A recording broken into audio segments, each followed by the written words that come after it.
Hello students, welcome to the chemistry classes. ఈరోజు మనము part 6లో reagents గురించి చూద్దాము. So 51 reagent NaHSO3.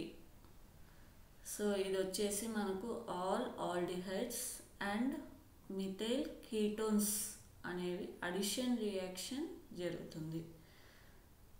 సో ఇక్కడ కార్బోనైల్ గ్రూప్ తీసుకోండి. సో ఇలా బాండ్ పోలరైజ్ అవుతుంది. ఇక్కడ మైనస్, ఇక్కడ ప్లస్. మనం తీసుకున్న రియేజెంట్ ఏంటి? సో దాంట్లో ఉండేది H+SO3Na-. సో H+ అనేది ఆక్సిజన్ దగ్గర యాడ్ అవుతుంది. ఇక్కడ పాజిటివ్ ఛార్జ్, సో న్యూక్లియోఫైల్ అనేది కార్బన్కి యాడ్ అవుతుంది. So and next reagent 1 mole alcohol and dry HCl. So ఇక్కడ R అనేది ఏదైనా తీసుకోవచ్చు, that is methyl, ethyl, so anyone ఏదైనా తీసుకోవచ్చు. నెక్స్ట్ సో దీని పర్పస్ వచ్చేసి హెమీ ఎసిటాల్స్ అండ్ హెమీ కీటాల్స్ అనేవి ప్రోడక్ట్గా ఫామ్ అవుతాయి. సో ఇక్కడ బాండ్ పోలరైజ్ అయినప్పుడు O-C+. ఇక్కడ న్యూక్లియోఫైల్ యాడ్ అవుతుంది, ఇక్కడ ఎలక్ట్రోఫైల్ యాడ్ అవుతుంది.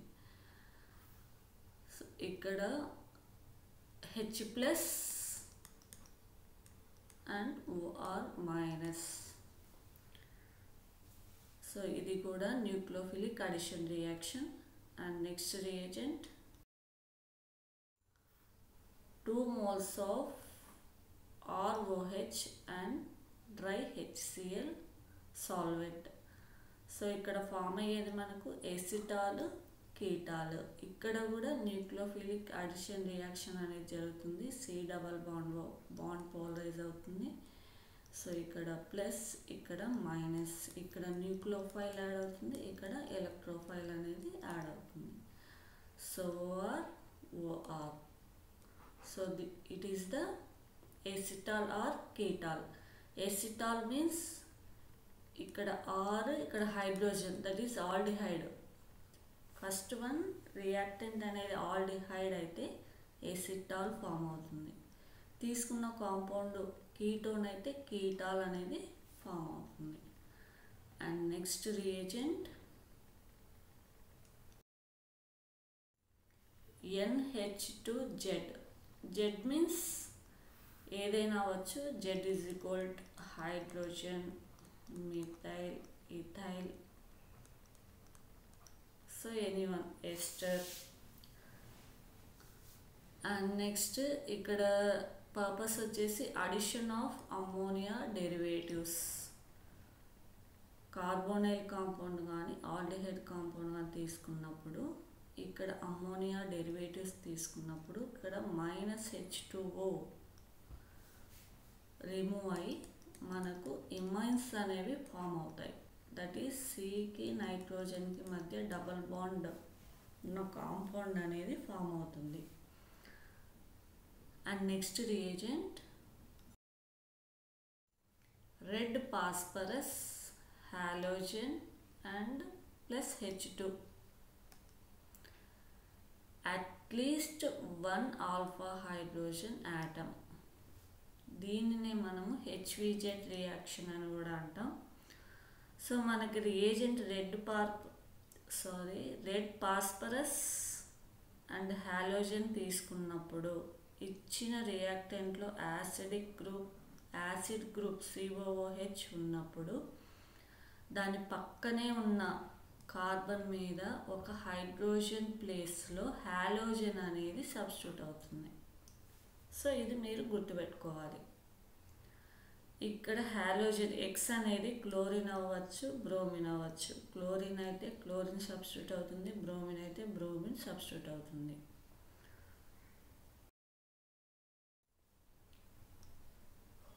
B2H6 diborane.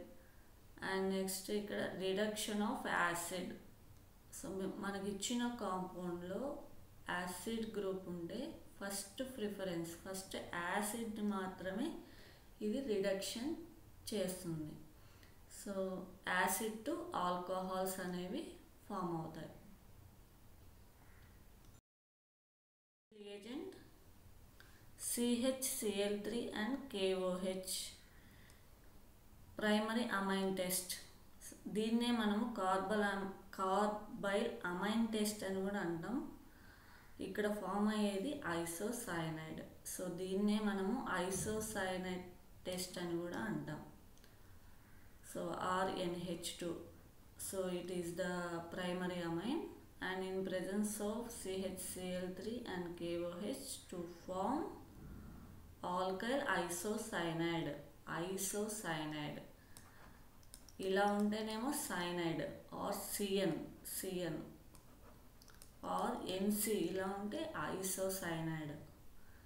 And next reagent SnCl2 tin dichloride and HCl. So ఇక్కడ రిడక్షన్ జరుగుతుంది. సో ఇక్కడ చూడండి ఆల్కైల్ సైనైడ్ని ఇక్కడ ఇమ్మైన్స్ అంటే కార్బన్కి నైట్రోజన్కి డబుల్ బాండ్ మాత్రమే ఉంటుంది. అంటే ఇక్కడ పార్షియల్లీ రిడక్షన్ అనేది జరిగింది. ట్రిపుల్ బాండ్ టు డబుల్ బాండ్గా కన్వర్ట్ అయింది. So it is the partially reducing reagent. And next acid chloride లేదా అసిటిక్ అన్హైడ్రైడ్. సో ఇక్కడ జరిగేది అసైలేషన్. సో ఇది ప్రొటెక్టింగ్ గ్రూప్లో వస్తుంది.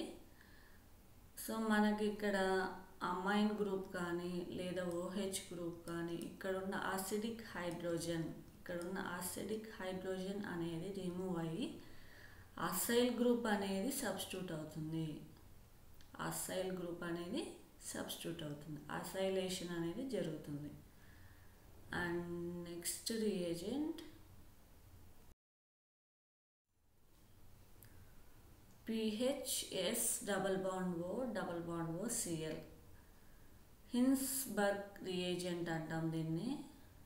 ఇక్కడ to distinguish between primary and secondary tertiary amines. మనకు ఇచ్చిన కాంపౌండ్ ప్రైమరీ సెకండరీ టెర్షరీ అని డిస్టింగ్యూష్ చేయటానికి ఈ రియేజెంట్ని మనం ఉపయోగిస్తాం. సో ప్రైమరీ అమైన్ అయితే ఈజీగా ఫాస్ట్గా సాల్యుబుల్ అవుతుంది. నెక్స్ట్ సెకండరీ అమైన్ అయితే ఇన్సాల్యుబుల్. అదే టెర్షరీ అమైన్ అయితే అసలు రియాక్షన్ అనేది జరగదు. And next one. Thank you students. Next రియేజెంట్స్తో ఇంకో క్లాస్లో కలుసుకుందాం. Thank you students.